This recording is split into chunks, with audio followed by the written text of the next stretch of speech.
how's it going? Pretty good? That's good.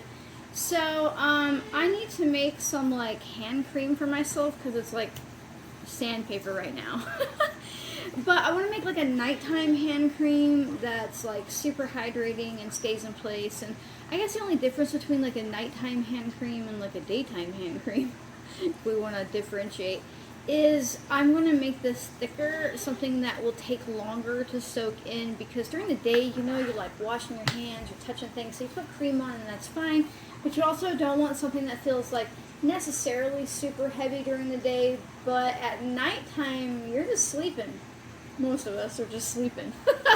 So if you can put something on that's a little thicker, takes longer to soak in, and leave it there for hopefully the 6 to 8 hours that you're sleeping, you'll do more repair than if you're just putting it on during the day.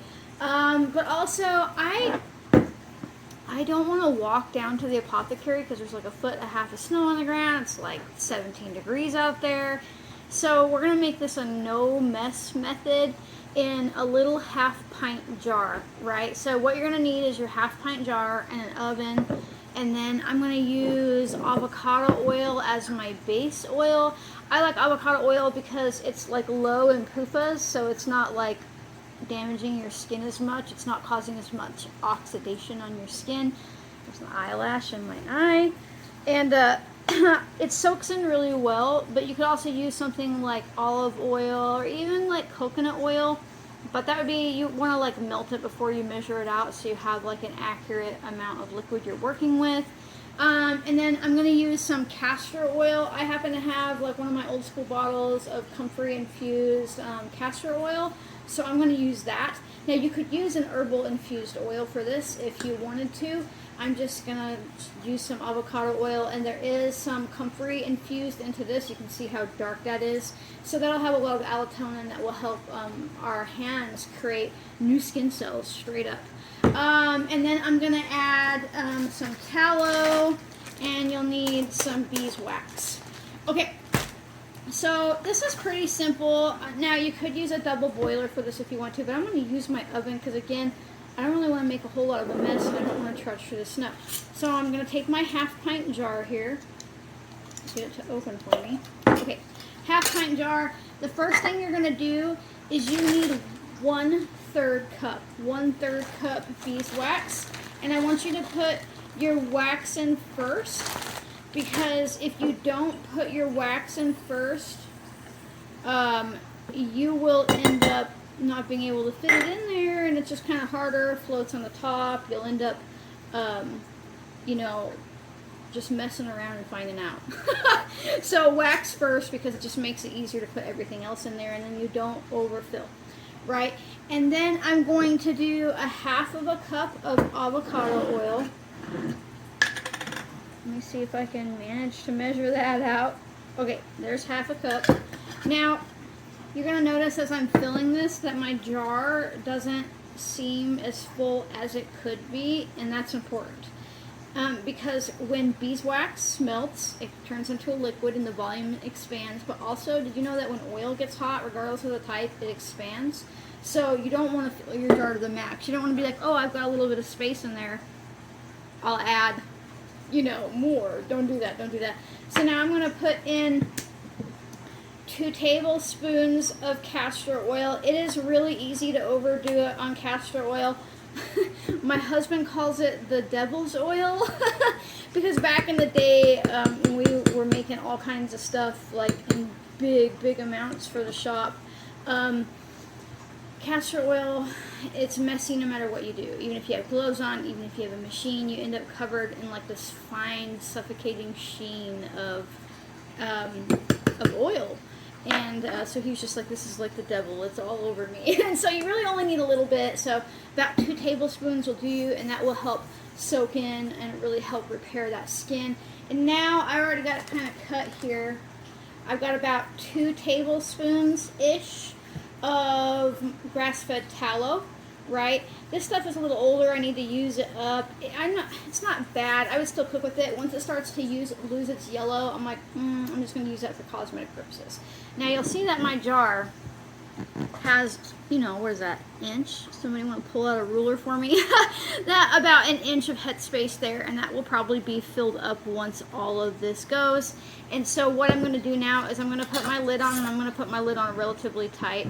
Now, some people asked in my previous video about making like pain salve in a jar like this using the oven, why I put the lid on. Well, it's because this is going to expand, and this oil is going to be very hot when you take it out of the oven. And so this will stop that oil from spilling. Now, I've got my oven preheated to 225 Fahrenheit. That's 225 degrees Fahrenheit. It's going to take about 45 minutes to an hour for this to melt down well. The most important tip that I can give anybody when they're making a balm or a salve, regardless of how you're making it, if it's in a double boiler in the oven, you need to melt it longer than you think you do. Just because you see it's liquid doesn't mean that it's all liquid. There can still be like nanoparticles of beeswax and other things in there that haven't fully melted, and then that's why you end up with like a grainy balm or salve because you haven't heated it long enough. So even if this, say, is melted down in 20-30 minutes, I'm still going to let it go the hour. So I'm going to pop this in the oven, and then I'm going to get ready to show you how we turn it into an actual, like, kind of like a body butter, like a cream, without doing any emulsification or out using water and not needing any preservatives. So see you in a second. Ta-da! Melted down stuff in the oven. Now, I magically multiplied it into 2 jars because I'm also making a batch for my daughter. And so these have been pulled out. They're still pretty hot, but they're cool enough to kind of, if you've got kitchen hands, I can touch them because they've been sitting out for a little bit. Now, if you left it like this, it would turn into a pretty hard balm. Some of you who might have experience making balms and salves would have been like, whoa, that's a lot of beeswax ratio compared to the oil.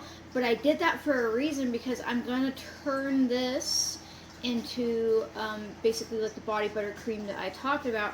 And now I want to show you, that's pretty warm. Look how it filled up. See how there's not really a whole lot of space left there. I mean, there's a little bit, but it expanded. So the next step to this, whoops, turn that timer off. The next step to this is to pour them into a mixing bowl. Now, you're going to want to use like a tabletop mixer. You could do a hand mixer, but it's going to take you a minute. You're going to be standing there for a while. That's hot enough, I maybe don't want to grip it. Okay. So, now I'm going to pour this right into my mixing bowl.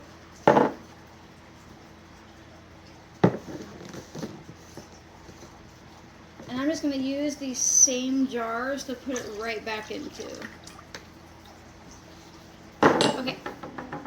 Now I'm going to beat it like it owes me money. Because at first, and you're going to want to use a paddle in your mind, but I actually want you to use the whisk, because the point is to get air into it to make it into like a whipped balm or salve. Actually, a whipped salve wouldn't work because there's not enough wax in that, so you have to have this extra wax. Jesus. Safety. I'm just going to do it low at first. And it's going to seem like it's not doing much because, you know, it's just mixing around liquid.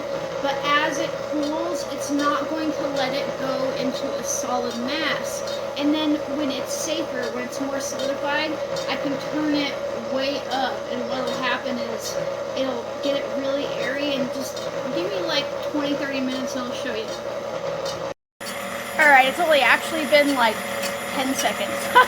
I decided to show you what it looks like when you first put it in there.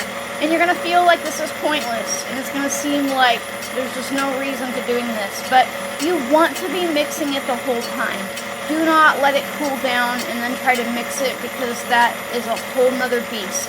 So we're going to let this mix for like 15-20 minutes, and I'll show you what starts happening.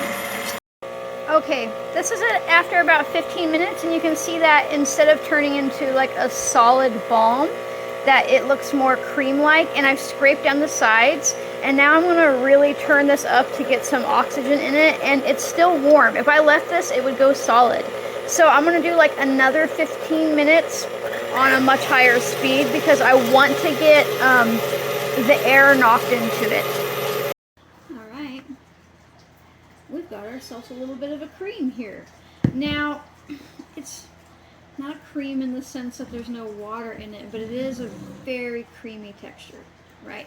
And this is still a little warm, nothing too bad. It's not going to solidify, solid, get thicker, whatever word you want to put there. It's not going to thicken up now, right? Now, this won't stand up well to heat or shipping like a traditional cream that has water, emulsification chemicals, and things like that. But it is just nice and handy. Now, you could make this into more of a thicker butter if you had taken it and like froze it in a shallow dish and then chopped it up and then beat the hell out of it with a paddle mixer. It will turn into more of a thicker butter. But even then, it will still have the same texture when you rub it on, and I just need some hand cream, and honestly, I don't want to exert that much energy. Right, so now I'm just going to put it right back into these jars, and probably make a mess while I'm doing it. Maybe not. Right, but, you know, you can't do this if it doesn't have the extra beeswax, and the thing to know about beeswax, other than the fact that it's a thickener, it's also fantastic for holding moisture on and in your skin, but it can also pull moisture from the environment to help your skin be moist. In other words that people say you're not supposed to say on the internet. Why can't we say moist? Weird word. I don't know. But this will be thicker, right? And you can see how the volume has really come together there. I'll fill another jar. I'll probably have a little bit extra and have to find a little jar to put something in, or maybe not. And this is just going to be super duper hydrating, but because it has all the extra fats in it like we want, and I wanted it to be nice and thick, and so it's got the extra tallow in it and the castor oil, it is going to take time to soak into your skin. But like if you live somewhere really like danger cold, you know, where it gets like negative something Fahrenheit or whatever, and you're like, oh my god, if I'm out there for very long I could get frostbite. What's really cool about this is because it is so thick, if you put this on your nose, your cheeks, your hands, it can kind of protect from some of that. So like this might seem super random, but like I'll also use something like this on my goat's titties. When it's really cold, right, to help protect them from frostbite. You never want to use anything with petroleum jelly, right? You never want to use anything, it just looks funny like an ice cream cone. You never want to use anything with petroleum jelly because it's water-based, it has water in it, and then that'll freeze. I'm going to move this out of the way before I knock it down because I feel like that was going to happen. But look at that. It's nice. It's got peaks. It's nice and soft. It's going to be deeply hydrating. Maybe I can get it to go back down to the jar, you know. And I'm just going to store this. I'm just going to store this by my bed, right? And so basically just before I go to bed, I'll put some on my hands and forget about it, right? But then I'll have moisture. I'll have moisture all night long. It'll have time to soak in and do its thing and repair my skin. But also at the same time, you'll find that you'll probably need less moisturizer during the day, because unless you like, I mean, I know you're going to wash your hands, take a shower and stuff like that, but like it soaks in long enough that it gives you moisture at like a cellular level, right? And so it's just really fantastic. It's super easy to make. It's relatively mess-free. It didn't take me that long. Now, I know you could use a double boiler, like I said earlier, but the reason that I like to use the oven these days, I got other shit to do. And I can just kind of tinker around the house and get things taken care of while that's melting down. I don't have to worry about watching it or it bubbling over, running out of water or anything like that. And so now I've got myself 2 jars of hand cream. And that maybe took me an hour and a half max, but I'm going to say like 10 minutes of it were like any actual hands-on time, right? Everything was just the oven doing stuff for me and the mixer doing stuff for me. And now I have 2 really big jars of cream. And of course you can use this all over your whole body. You could use it on your face as well. But again, it's a nighttime based one. So like if you put it on your face during the day, it's probably not going to soak in super fast, and you might find yourself feeling a little heavy or a little greasy. But if you put it on at night, and a little goes a long way, you guys. We do not need a lot of this, right? Like, look at that amount. First of all, look how smooth that texture is, right? I pretty much just did both of my hands, but you can also see like the sheen, right? But I don't mind. Sometimes if I put it on during the day and I'm like, oh, that's too much, I might just give my hands a quick rinse to get some of the excess off and then dry it, and they're still super hydrated, right? And this will last, I mean, like, in regards to like how long will it last, like shelf life, for pretty long while. There's no water in this, so because there's no water in this, there's no way for bacteria to grow in it, but oils can go rancid. But as long as you're not hiding the smell with essential oils, you will smell when it's not usable anymore, and that usually doesn't happen for a couple years, if it even does happen. Now, I wouldn't necessarily suggest keeping this in your bathroom where it's like super extra moist, and bathrooms tend to get cold and then hot, cold and then hot, you know, they kind of like fluctuate that way because of you're taking a hot shower and then it cools down and there's extra moisture, so they might end up growing bacteria there. But just keeping them by your bed, and obviously I'm going to clean these jars up. I'm not just like, here's my slop jar next to the next to my bed that I put cream on myself with, right? But then I'll clean them up and they'll have little lids on them, and you can just boop a little bit at night, and that's it. Now, of course, you can get creative. You can use infused herbal oils here. You can make your own infused castor oil. You could swap out the tallow for something like shea butter if you wanted to. You could, I mean, I don't mess with beeswax, quote unquote, alternatives. A lot of them are relatively toxic and bad for the environment, and I like to support bees because they're the reason we're alive, right? At least half the reason. They're the reason we have vegetables and fruits and things like that. But you could mess around with stuff like that. I don't know the ratios, right? Because I don't mess with it. But yeah, you could get creative here and add whatever you would like to this besides water. If you add water to it, it'll just split on you because you won't have anything that's in there that's an actual emulsifier. If somebody tries to tell you that beeswax is an emulsifier, no. It might for a minute, but it'll break out. And then you also have to have preservative in it, whereas this is preservative free. You don't have to do any of that because this is just fats, right? There's no water in this, so it's super handy. But that was pretty easy, and I'm pretty sure that you're smart enough to do this. Listen, I haven't even been paying attention to half the time to what I'm doing here. No, I mean I have. I just mean that like I've been busy like doing other stuff around the house and getting distracted and bopping around and being like, oh yeah, and here it is. It still turned out. Now you cannot do that with a real cream and water formula. There's very like precise, I mean you're smart enough to do that as well, but there's very precise like timing and heating and putting together, and like it's all attention on. So this is just a really nice way to do that. And you would only really make this much with the batch that I showed you. That's a double batch. That's how I made that, right? Because I did two.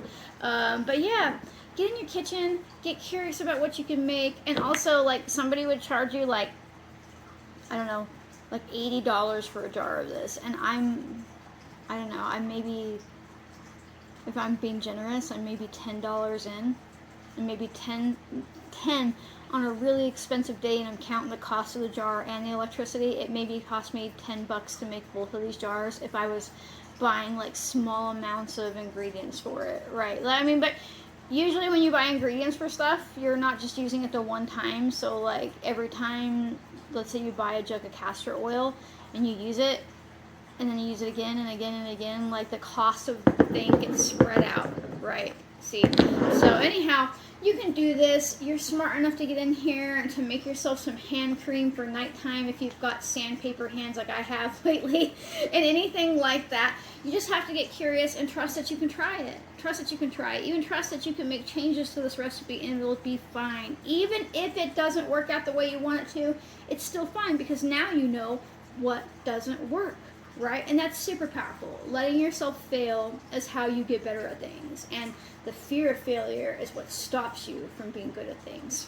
Right? Because you gotta fail to figure things out. So if you would like to support my capacity to be a real human, to make random jars of cream with you, you know, to dump my words out of my brain onto a video, consider becoming a member. It's just a way to throw me a couple bucks a month. You do get early access to videos as they're coming out, but there's nothing hidden behind a paywall. Meaning, if you can't afford to become a member, I don't even want you to worry about it, because this video that members see first, it will then be released for everybody to see. Right? So everybody gets to see it on a weekend, so it's not a paywall, it's just a little bitty baby time wall. Also make sure that you like, comment, subscribe, turn on notifications, and share. Sharing is super important because it helps other people realize that they are smart enough to do this too, and it's nothing but the truth. So thanks so much for watching, folks, and I'll see you next time. Bye.